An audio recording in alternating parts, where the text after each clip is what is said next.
Hello friends, આજે આપણે બનાવશું ચોખાના પૌવા. તો ચોખાના પૌવા બનાવવા માટે આપણે ચોખાના પૌવા લીધા છે. જરૂર માત્રામાં આપણે જેટલા બનાવવા હોય એટલા ચોખાના પૌવા લઈ શકીએ. બીજું આપણે ટમેટાં ઝીણા કટ કરીને ટમેટાં લીધા છે. એક ટમેટું કટ કર્યું છે, એક કાંદો કટ કર્યો છે અને એક નાની એવી તીખી મિરચી, જેથી કરીને ટેસ્ટ બહુ સરસ આવે. અને આદુ ખમણી લીધું છે.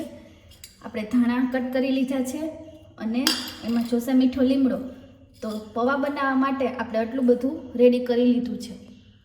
આપણા પૌવા છે, આપણે પાણીથી એકદમ વોશ કરી નાખશું.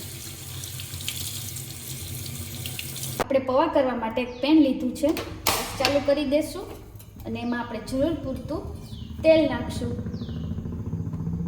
પૌવાના વઘાર માટે તેલ. આપણું તેલ ગરમ થઈ ગયું છે, 2 મિનિટ થઈ ગઈ છે.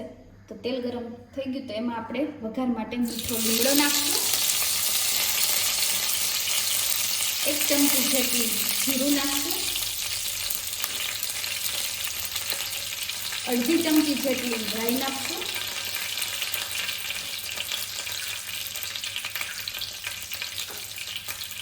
ચપટી જેટલી હિંગ નાખશું. થોડો ગેસ ફાસ્ટ કરી દઈશું.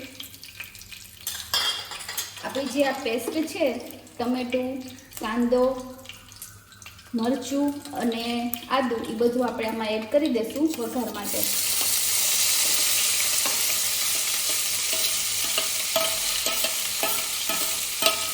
બધું બરાબર મિક્સ કરી દઈશું.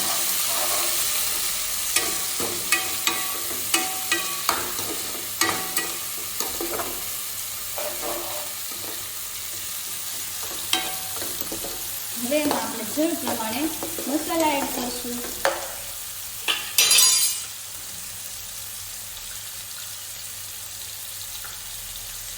અડધી ચમચી જેટલી હળદર, સ્વાદ પ્રમાણે નમક,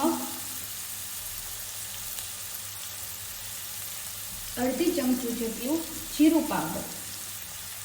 તો બધું આપણે નાખી દીધું છે. તો બરાબર મિક્સ કરી દઈશું. 2 થી 3 મિનિટ એને સાતળવા દઈશું, જેથી કરીને બધું સરસ થઈ જાય. આપણું આ સરસ થઈ ગયું છે. આ બધું પાકી ગયું છે, ટમેટું ને મરચું. તો હવે એમાં આપણે પૌવા એડ કરશું.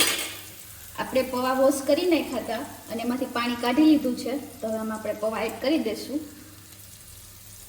આ રીતના છૂટા કરતા જવાના હાથે, જેથી કરીને પૌવા છૂટા છૂટા થાય. આમાં બધું એડ કરી દેવાનું.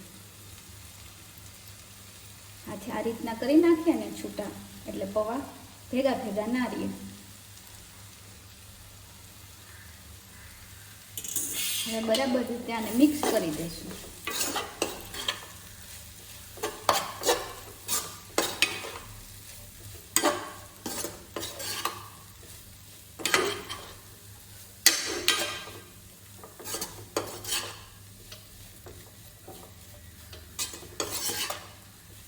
આપણે આ બધું બરાબર મિક્સ થઈ ગયું છે.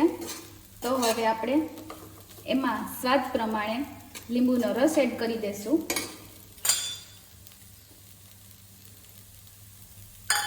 મેં 1 ચમચી જેટલો લીંબુનો રસ લીધો છે.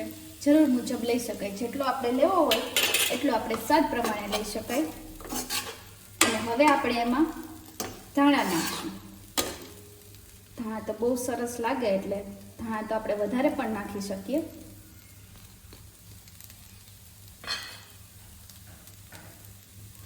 બરાબર મિક્સ કરી દેવાનું.